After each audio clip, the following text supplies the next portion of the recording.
મારું નામ પ્રકાશ જગજીવનદાસ જયસ્વાલ, અમદાવાદનો વતની છું. મને હરણિયા વિશેની થોડી તકલીફ હતી થોડા 5-6 મહિનાથી.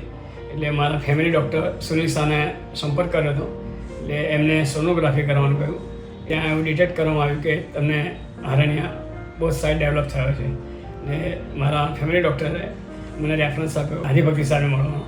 જો કે હરિભક્તિ સાહેબને મારો વર્ષોથી પરિચય છે. 2007માં મને પેનક્રિયાસનું સોજાનો પ્રોબ્લેમ થયો હતો અને પછી સર્જરી કરાવી પડી, સિસ્ટ થઈ હતી. એ હરિભક્તિ સાહેબે બહુ સક્સેસફુલી કરી હતી. એ વખતે લેપ્રોસ્કોપી પદ્ધતિ અદ્યતન ગણાતી હતી. એટલે મને સાહેબે એમ કીધું કે એનાથી કરવા બહુ સારું રહેશે અને મેં હા પાડી અને એમને કરી અને આઈ સક્સેસફુલી કમ આઉટ. 2007 ઓગસ્ટમાં મેં કરાવી અને આજે 2025 થયું. 1 સેકન્ડનો બી મને કોઈ પેટનો પ્રોબ્લેમ દુખાવાનો રહ્યો નથી. It was excellent operation done by Shri Haribhakti સાહેબ. એટલે એ તો મારો પર્સનલ અનુભવ હતો ને આ મારો સેકન્ડ અનુભવ થયો હરણિયા માટેનો. એટલે પછી હું હરણિયા માટે સાહેબને મળ્યો. એટલે એમને બી મારું જોયું અને એમને કહ્યું પ્રકાશભાઈ આ કરાવી લો તો સારી વાત છે, કરાવવું તો પડશે અને ભવિષ્યમાં નાની મોટી તકલીફ થાય. અત્યારે મને સામાન્ય દુખાવો હતો પણ કે ભવિષ્યમાં વધી શકે એટલે મેં ઇમિડિયેટલી યસ કર્યું. યસ એટલે પછી એમને મારું ઓપરેશનની સંમતિ આપ્યા પછી એનું ઓપરેશન માટે મને ડેટ આપી દીધી અઠવાડિયા પહેલાં. ખૂબ સારી રીતે મને પૂછપરછ કરી અને કહ્યું યુ આર વેલ કોન્ફિડન્સ, તમારે જરાય વાંધો નહીં આવે, બહુ સક્સેસફુલી મેં ના સાહેબ મને તો અનુભવ છે આપનો અને આ સેકન્ડ ટાઈમ એ જ અનુભવ થશે પોઝિટિવ. અને એ પછી મને ઓપરેશન લગભગ 2.5 કલાક જેવું ચાલ્યું.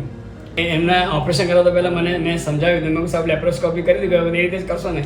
એટલે એમાં એમને એવો અભિપ્રાય આવ્યો કે એ જે તમે 2007માં કરાવ્યું ત્યારે ચીરાની પદ્ધતિ જેટલી જૂની હતી એની સામે લેપ્રોસ્કોપી બિલકુલ નવી હતી અને આજની તારીખમાં લેપ્રોસ્કોપીની સામે આ રોબોટિક પદ્ધતિ એટલી જ ઉત્તમ અને શ્રેષ્ઠ ગણાય છે.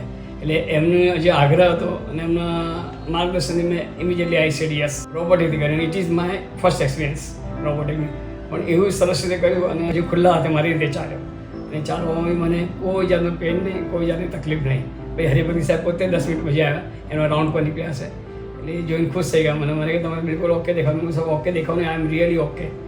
આઈ am very appreciate your way of surgery. અને મને બહુ બેસ્ટ એક્સપિરિયન્સ થયો સર્જરીનો અને બહુ સારું રહ્યું. એટલે આ સક્સેસફુલ મારું એક ઓપરેશન થઈ ગયું. આઈ કોંગ્રેચ્યુલેટ હરિભક્તિ સાહેબ and his staff and his hospital.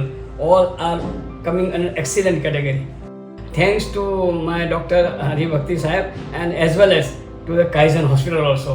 It's a very famous hospital and a very nice treatment by this hospital.